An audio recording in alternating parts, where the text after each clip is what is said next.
Rascal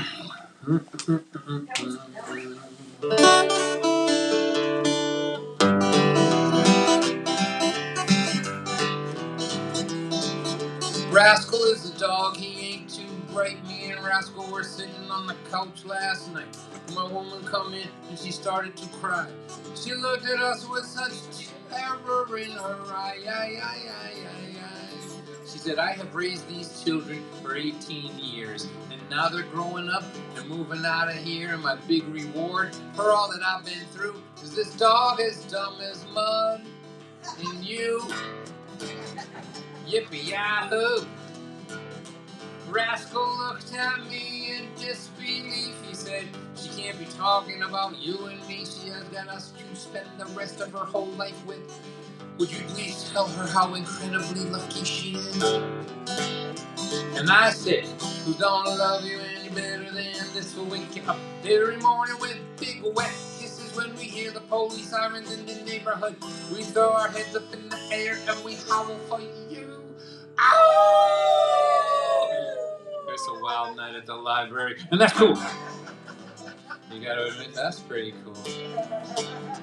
You know, I don't believe we had succeeded in convincing her of the outrageous good fortune that had just befallen her. In fact, instead of looking happy as she could be, she looked a little bit, well, you know, suicidal to me. But hey, kids go to college, kids move away, but dogs and husbands, that's who stays. To you it seems like a big trick of fate, but me and Rascal don't see it that way. We're thinking, ain't we cuddly, ain't we cute? We're both real funny, both real true. There's another thing about us that's very cool. If you scratch us on our belly, our left leg moves. And you gotta admit, that's pretty cool. I feel like I'm scaring some people. Well, okay, so maybe we ain't that smart. We're a couple of mutts with a lot of heart, but no one could ever love you better or give you more loyalty than this dog is dumb as mud. This dog is dumb as mud. This dog is dumb as mud. How lucky can one girl be?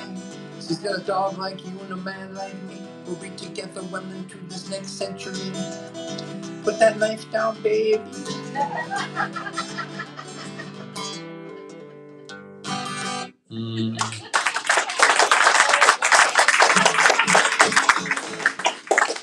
Alright, I'm going to play this song for you now. But before I play it, I need to tell you, I need to just put a disclaimer up front. Let me just say to you is that I am happy, even though I do not use the product, I am happy that it is not illegal anymore. And I'm talking about weed. I don't use it, but I'm glad nobody's going to jail for it. Or is that clear? Do they want to like that? That's clear, right? Okay. I don't use it. In my youth. Yeah. It's even better when you're older. Yeah. That's what I hear. It's different too. The shit that I used to sell at Classical High School in 1973, it wouldn't be good enough to lay on the floor of your barn for your goat to sleep in. And everybody now has got a story of someone they know who tried an edible and didn't realize how strong it was and spend the next 8 hours talking to wallpaper. I don't care about any of that. I just want to talk about the world. Remember when it was quasi-legal? Do you know what I mean? Where like you had to get your doctor to lie for you. Like Don has glaucoma and some anxiety, so I'm prescribing 2 ounces of sticky Hawaiian bud for Don. But now you just walk in a store and buy it, right? And again, I'm okay with it. I don't use it. I haven't touched it since, I don't know, 1990, maybe something like that. But I'm glad it's legal. I'm glad no one's going to jail for it. Here are my concerns. in Lynn, the town I'm from, we're represented well in this library here today. You cannot go anywhere and not smell it. Not anywhere. It's coming out of churches and kindergartens and police cars and intersections and like cemeteries. Somebody said to me, I walk my dog in Pine Grove Cemetery and there's pots coming out of there. I'm like, how popular is it when dead people are smoking it? And I don't even care about that. You go to an intersection in Lynn now, and there's 3 other cars in you, and smoke is pouring out of all the windows of all the cars, and you're like, go ahead. And they're like, nah, man, you go ahead. I don't even care about that. It doesn't bother me. This is my concern. I came here early. I saw Dawn and Gary. I hadn't seen them for a while. I saw my other friends from New Hampshire. And we talked. I like talking. I like conversation. I listen. People say things to me I never heard before. I process it. It becomes part of who I am. I like the ballet of conversation. And the kind of conversation that I'm the fondest of, the kind I like more than any other kind of conversation, is the kind where the person that you're talking to can remember what you just said. I love that kind of conversation.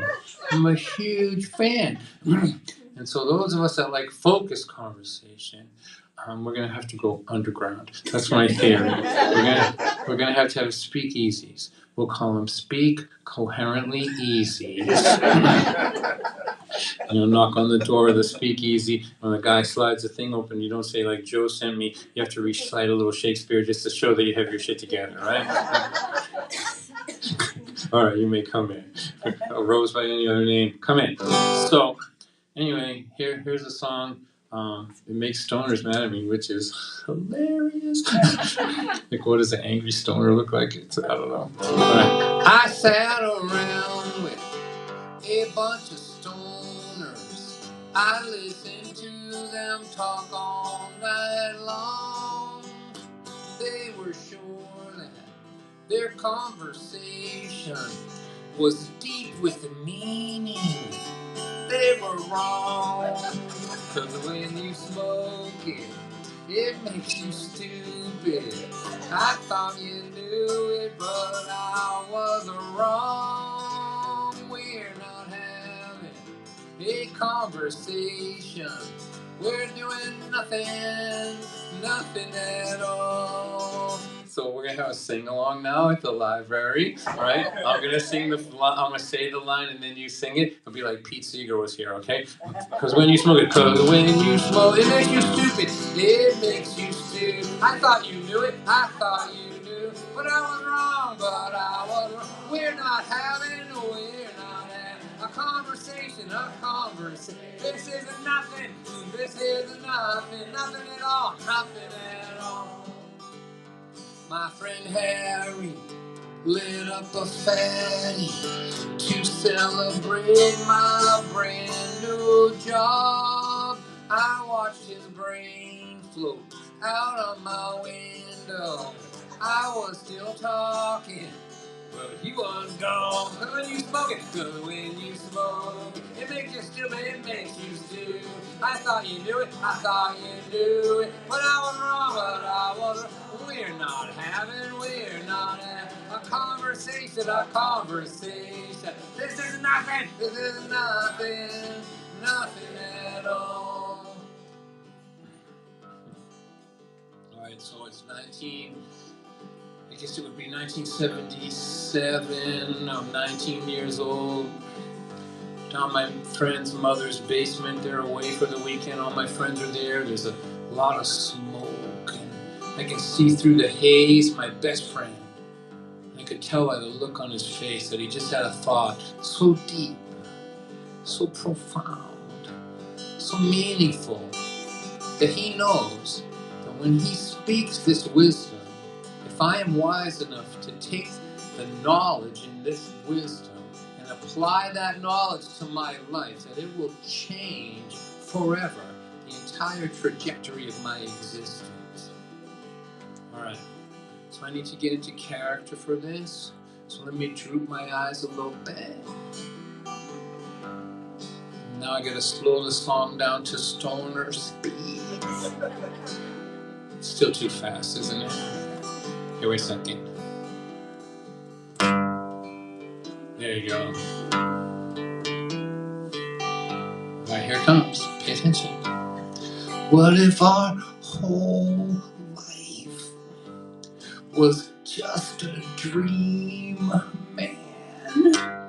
What if we're dreaming this right now? I forgot what I was just saying. Let's order pizza. Pizza. Cause when you smoke, it makes you stupid, it makes you stupid. I thought you knew it, I thought you knew. But I was wrong. We're not having, we're not having a conversation, This is nothing. This is nothing at all. It cures glaucoma, it cures insomnia.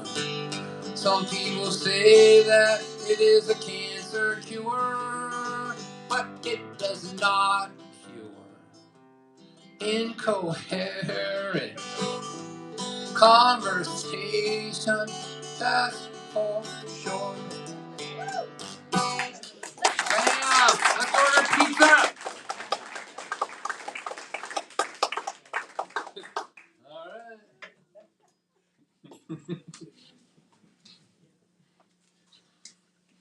Just like me, when everybody's just catching on to something and it's trendy, for me to be on the other side of it. But alright, here goes one I have not played. I'm gonna say 5 years, probably 4 or 5 years. I'm gonna play it now. I was practicing it in the car on the way here. They all came here just to see Marlene.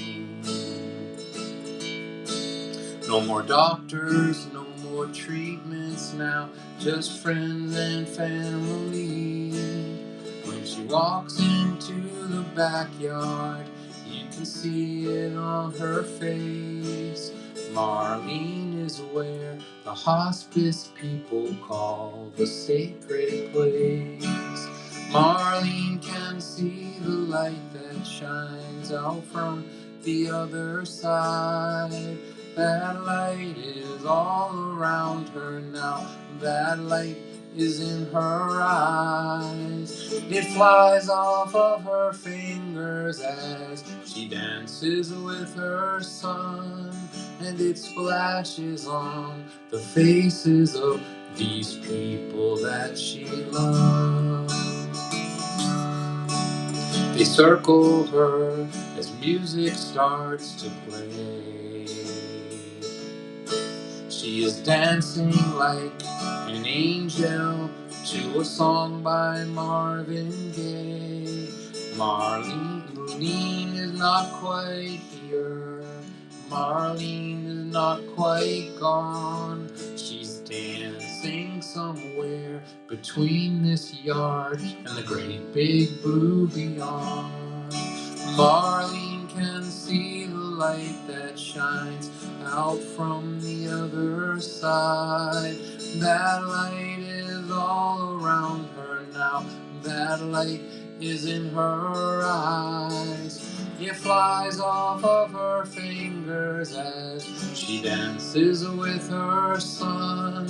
And it splashes on the faces of these people that she loves. They all came here just to see Marlene. Now they'll all go home and think about these things that they have seen. I think all that she is saying is make time for those you love. As she dances between worlds here in the backyard with her son. Marlene can see the light that shines out from the other side. That light is all around her now. that light is in her eyes. It flies off of her fingers as she dances with her son, and it splashes on the faces of these people that she loves. She is lighting up the faces of these people that she loves. There you go. Deep track, that's a deep track. Alright. Much love. Okay. Another news story here. This is for all my Lynn people.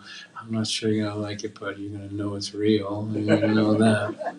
Alright, I quit drinking and taking drugs and doing things I shouldn't do in 1990. I didn't quit doing everything I shouldn't do, but I did quit those things. Drinking and taking drugs. So in 1989, so I quit in 1990. So in 1989, I was at the peak of my powers. I couldn't have been any better. I was going for the gold. I was in the upper echelon. I was in the elite. I was among the elites in keeping alcohol moving across my lips during my waking hours. And during 1989, my wife and I were driving to Nahat to go to a wedding. And we knew the bride, didn't know the groom. I go, what do you know about the groom? She said, I don't know anything about the groom except that he was barred for life from Frank's Bar in Lynn. And it was on the causeway. And I pulled the car over and slammed the brakes on and just stared at the ocean because that was the most unbelievable sentence I could ever imagine hearing in my life. At that time in my life, I was a patron of that bar, and it was the wildest bar in Lynn. What do you have to be? What has to be going on in a place to be considered the wildest bar in Lynn? A bar, the town full of wild bars. There were bullet holes in the wall. There were pills and powders being distributed with impunity. It was the most insane place. And of course, I was at the peak of my powers, so I wanted to be there because it was exciting, right? It was the most exciting place. And I started going through in my mind all the things I have seen inside the walls of that place. And I broke them up into categories. The most insane, the most felonious, the most obscene, the most ridiculous, the most, right? And I was like separating them all and cross-referencing the most insane with the most felonious. And eventually I just blurted out, what in the name of God would you have to do to get barred from Frank's? I couldn't conceive of it. I couldn't conceive of anything that was possible to do there. So normally in a wedding, I could go and get out, like feed me and let me go. That's my attitude about weddings. But this one, I needed to go because this man became, in my mind, the most spectacular possibility of a human being that I could ever conceive of. I had to see him. I had to put eyes on him. I tried to picture what someone would look like a barred from Frank's. Like I pictured like horns and like fangs with blood dripping off them. So I had to see him. So we go to the wedding and then we go to the reception. The reception's at a yacht club over there. The bride was named Donna. She had two sisters, Dolores and Deborah. Donna and Dolores were stunning. They were so beautiful. They looked like they walked out of a magazine. When they were dancing on the dance floor, you could not take your eyes off them. They were like perfectly manufactured specimens of beautiful young women. Deborah, on the other hand, was born with a severe muscular and neurological disease that kept her in a wheelchair all of her life. Now, we're at this wedding, and Deborah is sitting over there in a wheelchair. Her legs were twisted. They didn't straighten out. She was 22 at the time. She had a purple dress on. The muscles in her neck had given up the fight to hold her head up. So she was there with her head like that, and her mouth was kind of open, and her eyes were watery, and she just looked around the room like that. Right? I was just watching her, and I knew some things about her. I knew the family, and I knew that she couldn't really talk, but she could tell you if she was happy. We laid our newborn baby in her arms one time, and she made this great big open mouth smile that was just took your breath away. And then if she was angry, which she was a lot because she was frustrated, she would make these sounds like a wounded animal sound. It was bone chilling. So her body had kind of abandoned her, but her mind had not. She had a perfect mind. She saw everything.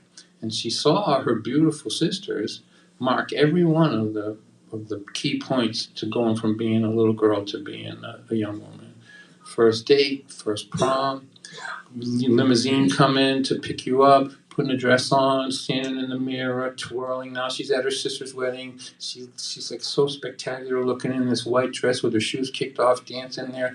And Deborah's just watching it, knowing that none of this stuff was ever going to happen for her, ever, right? She knew it. I don't care what anybody said. She was always had a lot of love around her, but none of it. She was never going to have love that didn't have a little pity in it, in my opinion, right? So I'm just watching her and I'm thinking about this and thinking about everything. And out of the corner of the room, a group of men, this is toward the end of the reception, the DJ plays a waltz.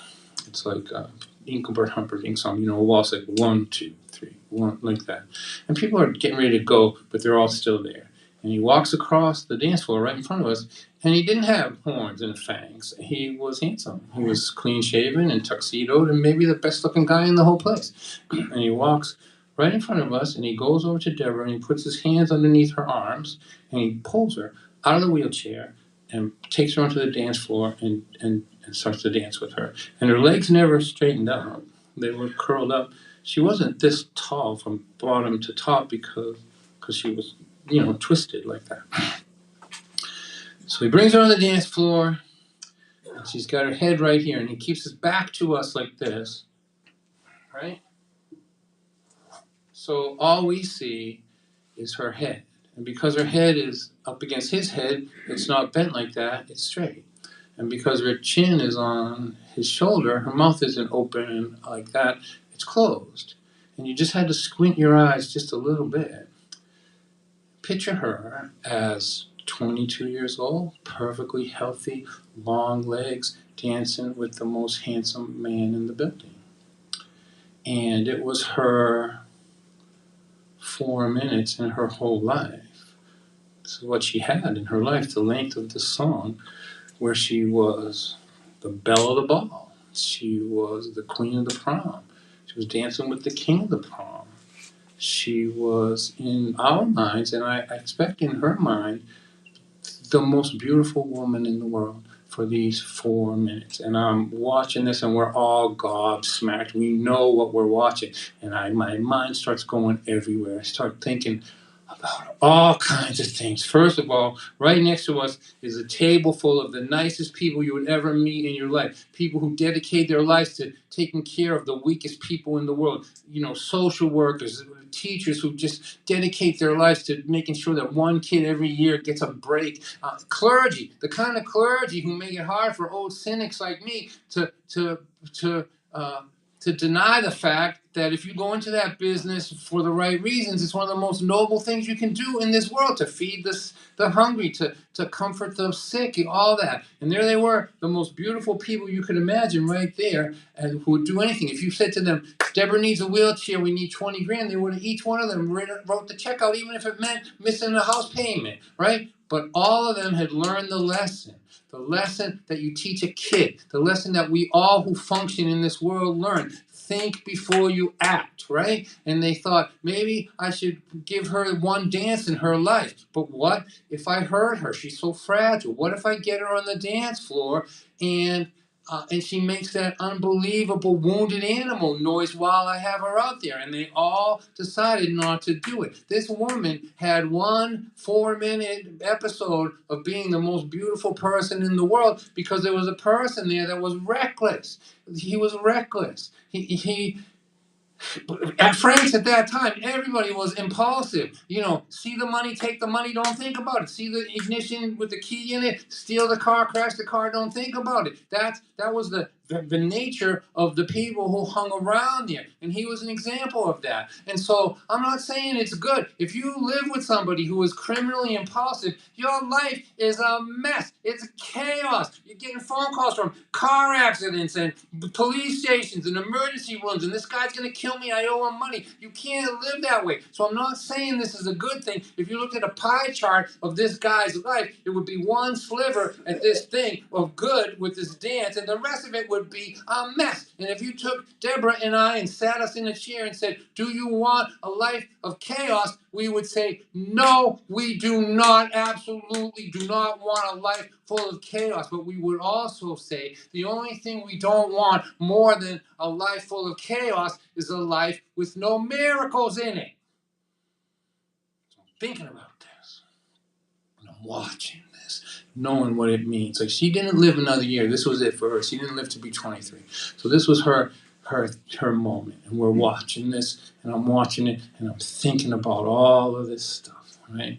Thinking about, and I thought, wouldn't it be nice if you were criminally impulsive rather than kill it? Because you can't live that way. If you're that way, you have to kill that part of you, or sedate it, or bore it to death with therapy. You have to get rid of it somehow. But what if instead of killing it, wouldn't it be interesting if you could just imprison it? Like, just take that part of you that doesn't think before it acts and put it in jail. And then maybe once in your life, open the cell up and go, look, I need you for 4 hours. No, none of the clergy are going to be able to do this. It takes somebody reckless to do this thing, and it needs to be done. You have to come back in after.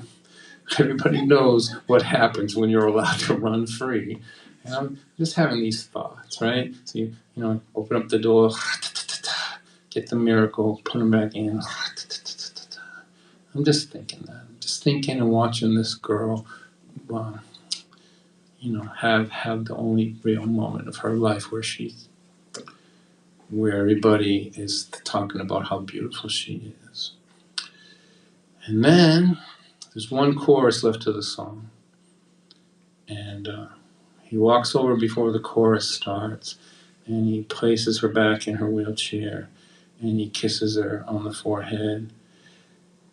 And then the most beautiful woman in the world watches the man who was barred for life from the most dangerous bar in a city full of really dangerous bars disappear into the crowd.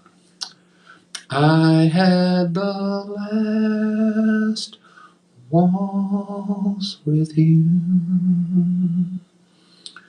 Two lonely people together. I fell in love with you.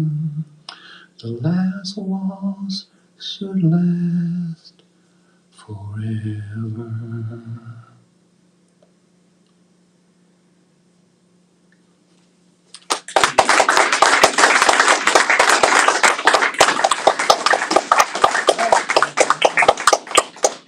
All right, how you doing? Are you getting tired? I am. So I'll tell you what's going to happen. I'm going to play maybe 2 songs, and then probably not going to talk much more. That's a lot of talking already. So 2 songs. The second one will be the fake ending of the show. Let's review. 2 songs. Second one is the fake ending of the show. Then, if you like me, so rather than, like, after the second song, normally I would go backstage and wait for encore. I don't know. I could go in the bathroom, maybe. Or it's kind of cold out there. I don't know if I want to do that. So I'm not going to do that. I'm going to play my last song, Wink, Wink. And then I'm going to stand here like this. And then, if you'd like me to play another song, make some noise, I'll come back. Play another song. But if you've had enough, believe me, I would understand that. Just go home. It's all good. I got the money already. Next weekend, I'm playing in Needham with Chris and Meredith Thompson and Jackie Damsky. If you want to come to that, that's Needham. And then on March 9th, I'm doing my think my 30th annual birthday concert at the Bull Run in Shirley, Mass. And that's a wild one. That's a 300-seater, and my son's going to be there, and a bunch of my friends and all that. And that's it. So I overheard a man complaining how his 401k was not performing quite how he would like it to. As he sipped his double latte and continued to complain, I thought about that day in 1982. We were living in the shack with the outhouse in the back. If I'm not mistaken, you were pregnant too. But we thought it might be funny to count up all of our money and discuss all the investing we could do. We pulled our pockets inside out, we pulled the cushions off the couch, we stuck our fingers way down deep inside. And we emptied out our pockets, the jackets in our closet, but not one single penny did we find. So after the realization our financial situation was not conducive to investment at this time, we decided to invest in what we've always done best. Danced around the kitchen for a while, we did the victory dance. Life is such a mess, we don't know what else to do. We do the victory dance when being penniless became literal to me and you. Well, you can jump off of a building, you can take a bunch of pills, and you can walk around in a trance. But if you wake up in the morning on the right side of the lawn, go on to the victory dance.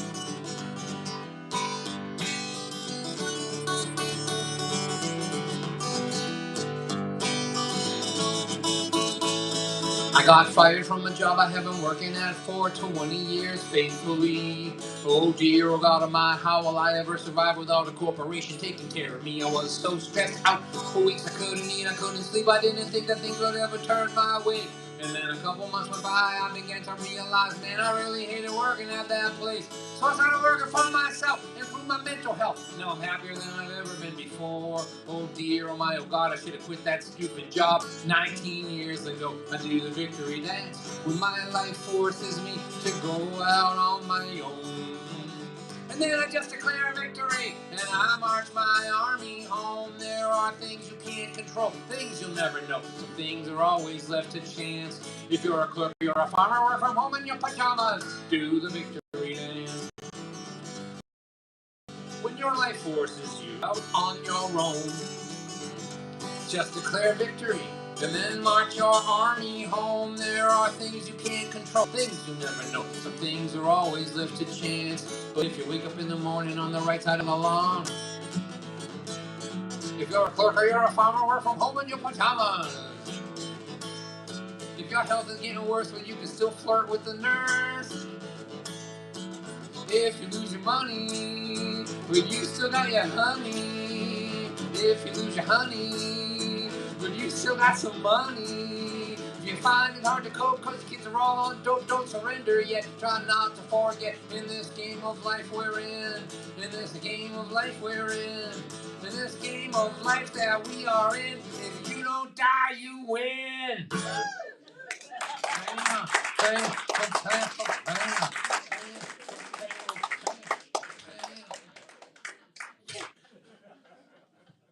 All right, so before I do my fake ending to the concert, I want to tell you something. Lynn, Massachusetts has the biggest wood reservation owned by a city in America, second biggest. It's 2,200 acres of woods.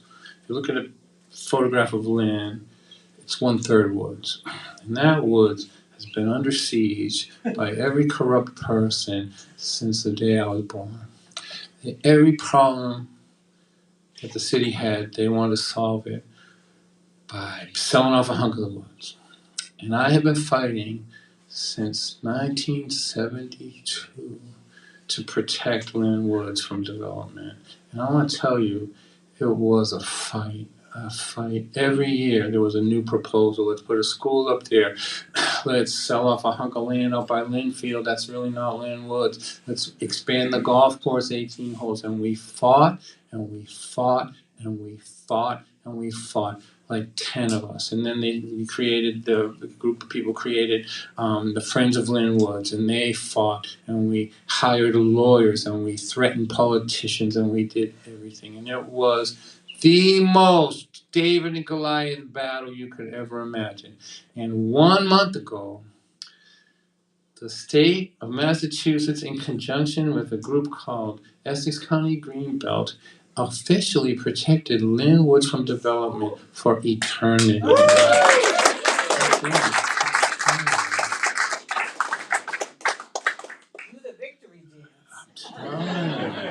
I don't even know how to process it. I don't even know how to process it. In 1973, I was 16 years old, and I personally created the biggest cleanup in the history of Linwoods. We had 3 Boy Scout troops up there. I believe we only lost one of them. One troop. We had dump trucks that the city had loaned us to clean up a dump that those same dump trucks were going up the week before and dumping refrigerators in Linwoods with us. Right? And we did it, and then I told my friends I would lose friends over this. I went to the guy that's the mayor now before he became elected, and I go, I just want to let you know, you got to vote right on Linwoods. He goes, I'm okay with it. I go, I'm watching. And we had fought and fought and fought and fought, and there's a lesson to be learned here. If you're young, that you can win these things, but you might not live to see it. Like, it's just luck that we won 50 years. And also luck that I'm alive to see it. But remember, the original suffragettes never lived long enough to cast a vote. So the work that you do, somebody else might bring it over the finish line, but you have to do that work. You have to do it, and you can win. And one of the things to remember, if you're fighting against money, like land people who want to exploit land, contractors and all that. When you're up against money and developers and you're up against politicians, there's one thing that you can always count on is they will never surprise you. Ever, ever, ever. You always know how they're going to act. Always. And politicians, you put your finger up, which way is the wind blowing? That's the way they're going to act. And money, just watch where the money is. Like whatever puts the money to them, that's how they're going to act. So it's not easy,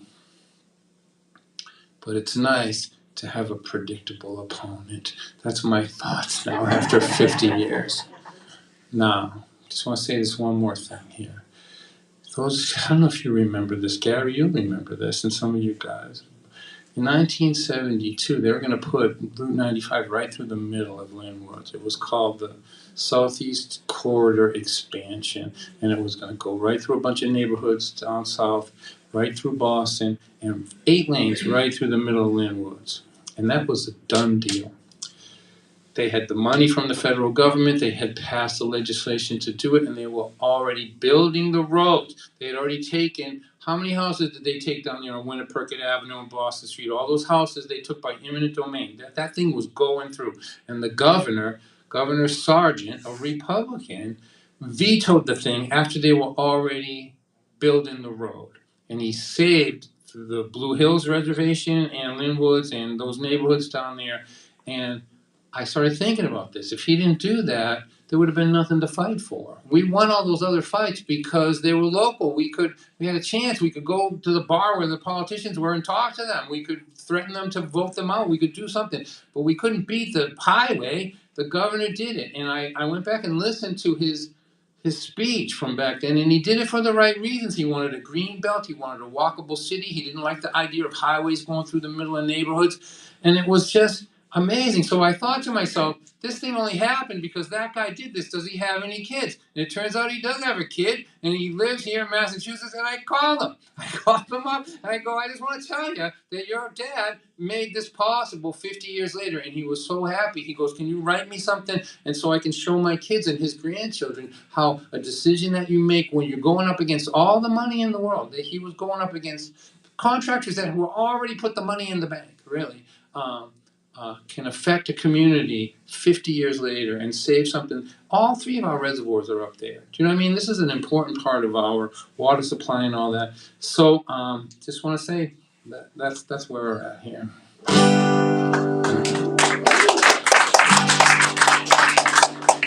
So with that in mind, let's fake end the show with a song called It's a Great Day to Not Be Dead.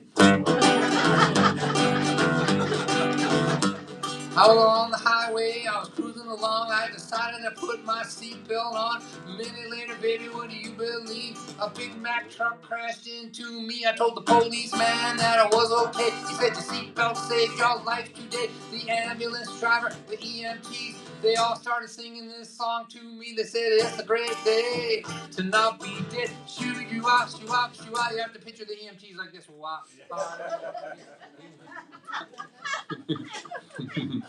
To not cave in your windshield with your head. Cave in your windshield with your head. You are an ugly man, but if that occurred, believe me, you would be even uglier. And it's a great day to not be dead. Shoot you out, shoot out, shoot out.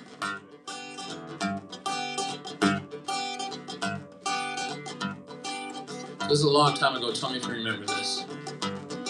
I saw a news story on my TV set about a guy whose wife brought a knife to bed. Do you remember that guy? What was his name? Mr. Bobbitt, that's right.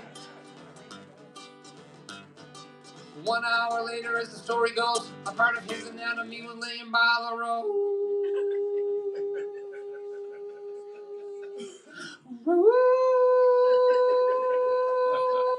Well, my sassy wife looked over and she smiled at me. She started singing this song to me. She said, hey, it is a great day to not be dead. Shoot you out, shoot out, shoot out. But not have your wife bring a knife with her to bed. Shoot you out, chop, chop, whoa. She said, I yell, I scream, I complain a lot, but at least I haven't cut no body parts off, and it's a great day. I do not be dead. Shoot you out, shoot out, shoot out. You know, not cutting body parts off is a pretty good quality in a wife, really, when you think about it. If you're with somebody tonight, you've been with her any length of time, and you're still put together anatomically the same way you were when you first met, I don't think it's inappropriate to say thank you. Well, look, we're having little tender moments out here in the library. I thought about my car crash, my close call, and then I started getting sentimental. I said I love this house, I love you guys. I even love my rusty old car outside. And I'm so happy to be alive with you. Let's do all the things we always said that we would do. Let's take a walk in Lynn Woods, because it's a great day. It is a great day. It's a great day. It is a great day. It's a great day to not be dead. Thank you for a lovely evening.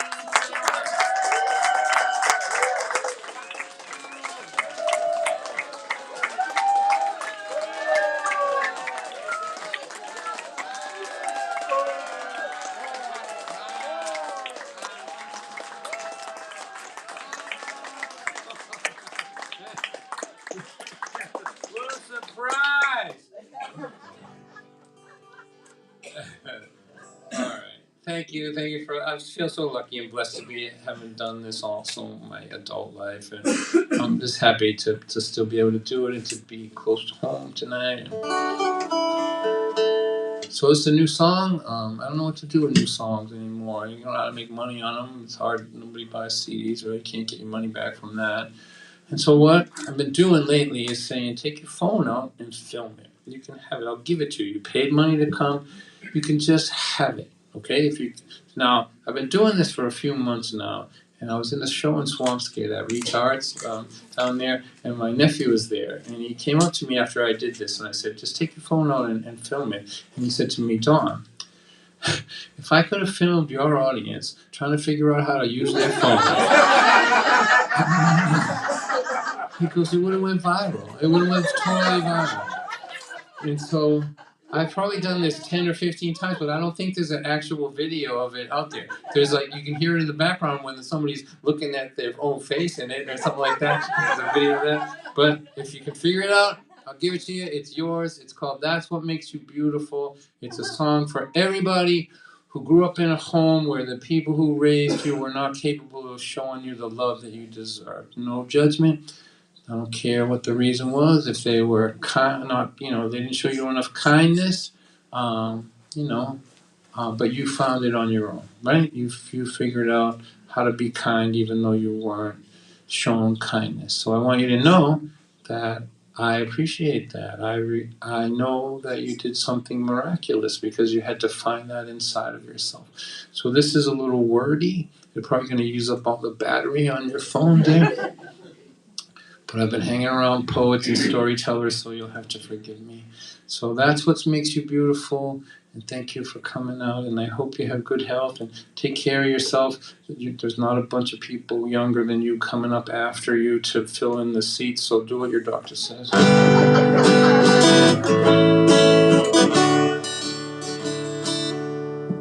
You were taught by your world that empathy and kindness were the kind of things that made a person weak. They said push and grab and fight every minute of your life and trample those between you and what you believe you need. But from the moment you were born, in your heart there was a song you could hear through all those years of fear and insecurity, singing cruelty is always weak, but love and empathy are strong enough to break the chains of selfishness and greed. Gentle is the strongest thing to be. You know it is not your fault that heroin and alcohol made them both too ill to give their children what they really need. But it sure would have been nice to be encouraged once or twice, to feel safe at night, or to have a life with just a little normalcy. From the moment you were born, in your heart there was a song you could hear through all those years of fear and insecurity. When you feel hatred in your heart, you just remember who you are, and then underneath the weight of hate, your heart cannot be free. Forgiving is the stronger thing to be. It's not the color of your eyes, it's not your hypnotizing smile, it's not any of the many things that everyone can see. It's the way you always knew what they told you wasn't true. It's how you made yourself the person that they taught you not to be. That's what makes you beautiful to me.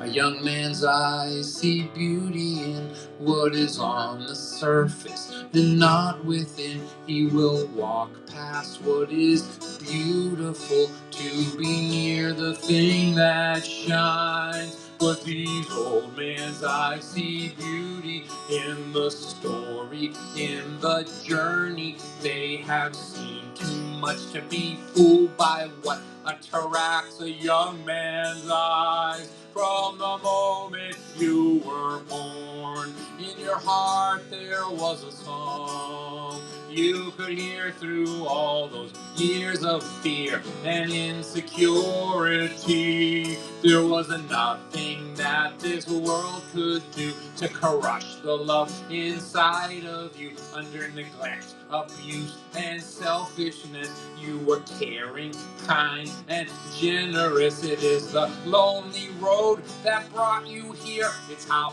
all along you persevered. It's the defiance and tenacity of your heart song of humanity. That's what makes you beautiful. That's what makes you beautiful. That's what makes you beautiful to me. Thanks for a nice night, everybody.